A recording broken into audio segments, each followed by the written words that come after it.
Here's to good friends, the ones we hold dear, the ones who will tell us what we need to hear, the ones who love us, right or wrong, and to all those good friends who give you this song. Well, hello, good friends, and welcome back to The Last Walk, Remember When, with your host, Ron Baumbach.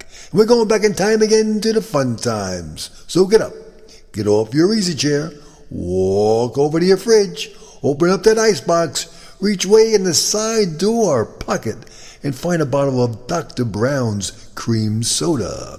Pour it into that tall glass, pop open those ice cubes from the ice cube tray, throw in a couple of cubes, pour it in so it sizzles and fizzles and tickles your nose, and reach up into the cupboard.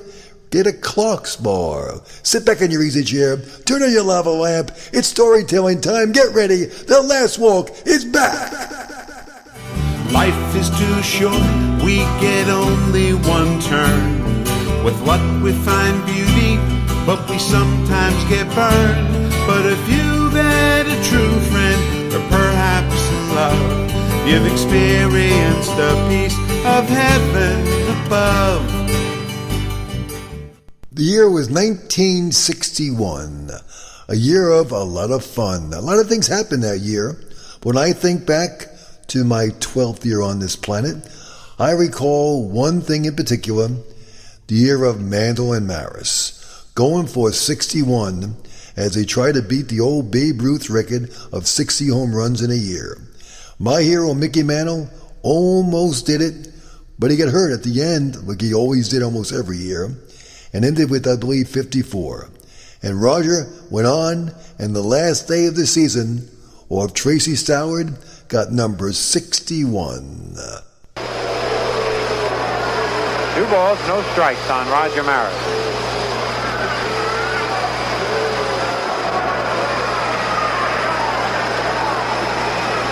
Here's the windup. Fastball hit deep to right. This could be it. Way back there. Holy cow, he did it. 61 to Maris. And look at him fight for that ball out there. And that's the Scooter, calling Rogers' 61st home run, Phil Rizzuto. You may recall that was the year President Kennedy gave his very famous inaugural address.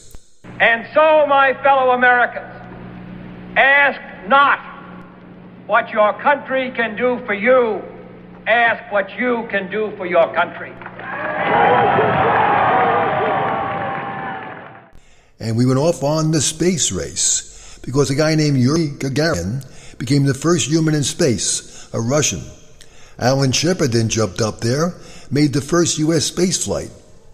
On May 25, 1961, President Kennedy was determined to be the first country to put a man on the moon, which we finally achieved on July 20th, 1969, when Apollo 11, Neil Armstrong, and Edwin Buzz Aldrin Jr. became the first human beings to actually walk on the moon's surface. The Peace Corps was established by President Kennedy that year, and construction of the Berlin Wall began. IBM introduced the golf ball typewriter. Remember that little ball that fit into your typewriter that had all the letters on it? That was a golf ball typewriter. Freedom Writers tested the United States Supreme Court decision, and the first disposable diaper was introduced, Pampers. U.S. Cuban exiles and the CIA mounted unsuccessful attempts to overthrow Fidel Castro, known as the famous Bay of Pigs, and the UN General Assembly condemned apartheid. Life is too short, we get only one turn. With luck we find beauty, but we sometimes get burned. But if you've had a true friend, or perhaps love, you've experienced a piece of heaven above. Now, while the inflation rate in the USA was only 1.07%, in the UK it was 2.9%, an obvious global disparity. The average cost for a new house in America, $12,500. You can't get a room at the inn for that much anymore. The average income per year, $5,315 per year. But the cost of gasoline was a mere 27 cents a gallon, and the average cost of a new car, $2,850. Probably a down payment nowadays. And when you have bacon and eggs, well, a pound of bacon, 67 cents, and a dozen eggs, 30 cents. Such a deal. The famous Berlin Wall. In 1957, on December 11th, East Germany introduced a new passport law, reducing the number of refugees allowing to leave East Germany. In 1961, 20% of the entire East German population left and defected for West Germany, including a high percentage of engineers, technicians, physicians, teachers, lawyers, and skilled workers.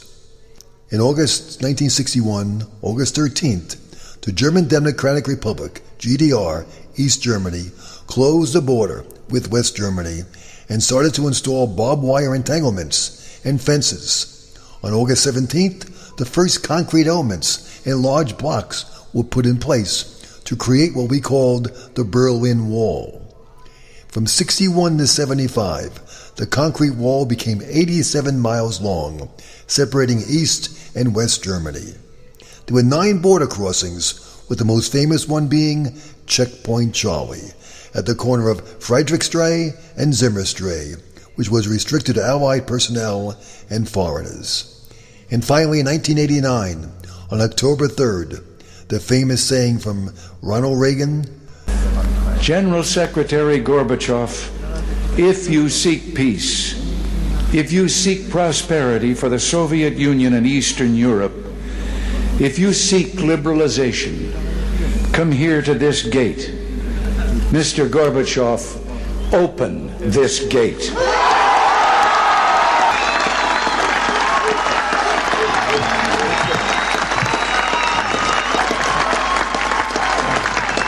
Mr. Gorbachev. Mr. Gorbachev, tear down this wall.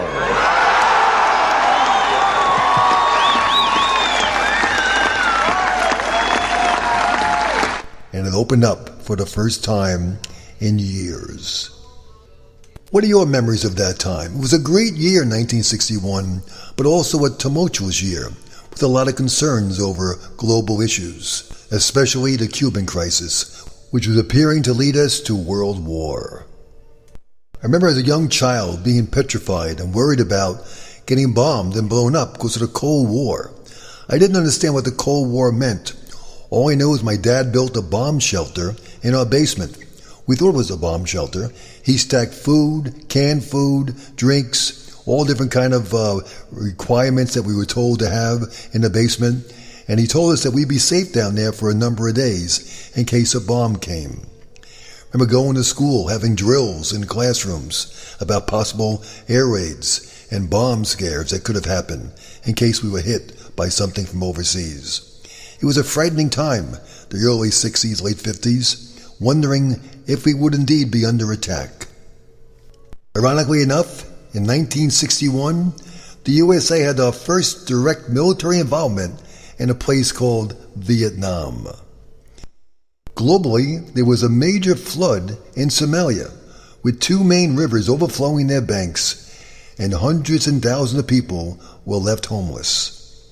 In Romania, the Orient Express, the famous Orient Express from Paris to Bucharest, had its last trip. Oh, I've been so lucky and I've been so blessed. In spite of my failings, I've found success. For I've known love and I've known good times, and I have known friendship and written some rhymes. Now on the big screen in Hollywood, people are watching and singing a song, Maria, from West Side Story, the top producing revenue, $43 million in sales that year. Number 2, The Guns of Navarone. Number 3 was El Cid. Number 4 was one of my personal favorites, Fred MacMurray and the Absent-Minded Professor. Number 5, The Parent Trap. That was a good movie. Number 6, La Dolce Vita. Number 7, Lover Come Back. I never heard of that one. Number 8, King of Kings. Number 9, 101 Dalmatians from Disney. And number 10, Splendor in the Grass. Remember those movies? What was your favorite film from 1961?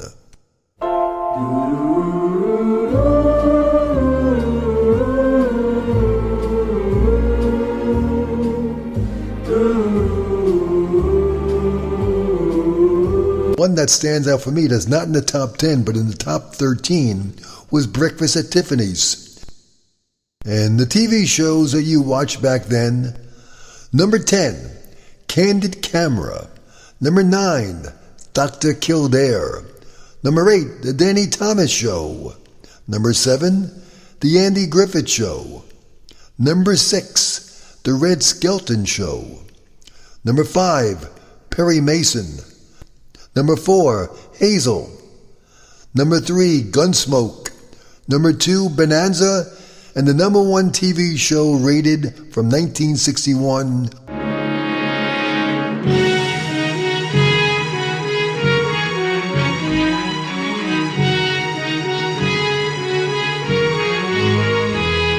Wagon Train. We all danced and sang the songs from 1961. A couple of big ones did not make the top 10. Exodus from the movie Exodus. Ferrante and Teicher did their incredible instrumental version of it. Where the Boys Are, Mother-in-Law, Bristol Stomp, and Traveling Man with Ricky Nelson. They didn't make the top 10, but these did. Number 10, Wooden Heart by Joel Dowell. Number 9, Raindrops with Dee Clark. Number 8 was Wheels, the String-Alongs. Number 7, Your Buddy Chubby Checker with Pony Time. Number 6, My True Story with the Jive 5. And Del Shannon had number 5 with Runaway. Roy Orbison was number 4 with Crying.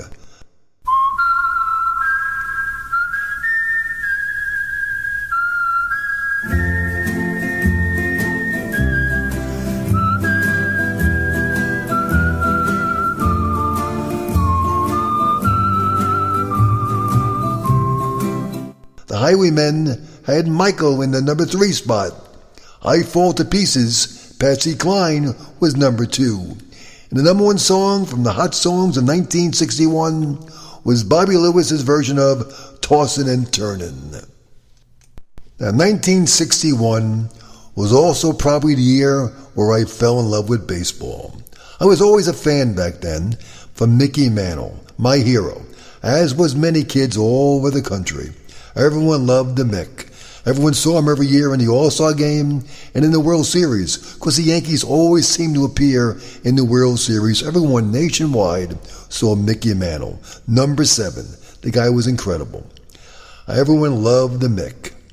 Now, in 1960, as you probably know, the Yankees lost the World Series to Pittsburgh Pirates when Bill Mazeroski got that amazing home run that put him in the Hall of Fame. It also meant the end of the career, end of the road as a Yankee for Casey Stengel, who had been manager for many, many years. Casey was let go, and they brought in Ralph Houck to be the new manager. Now, Mickey Mantle had been with the Yankees for years, since '51. In 1960, Roger Maris joined the Yankees, becoming Mickey's teammate, when the Kansas City A's, which was always called the Yankees farm team back in the day, we called them that, traded Maris with Kent Hadley and Joe DeMaestri in exchange for Marvelous Marv Throneberry, a future Met, Norm Seaburn, Hank Bauer, and Don Lawson. A lot of us back then were upset with Hank Bauer being traded, and Don Lawson, who threw the perfect game. But we got Roger Maris. Mantle plays center field, and Maris plays right field. Now, during the '60 season, Mantle led the American League with 40 home runs, and Maris had 39. Maris led the American League with 112 RBIs, and he won the MVP with 72% of the vote. Mantle was runner-up with 71% of the vote. In the '61 season,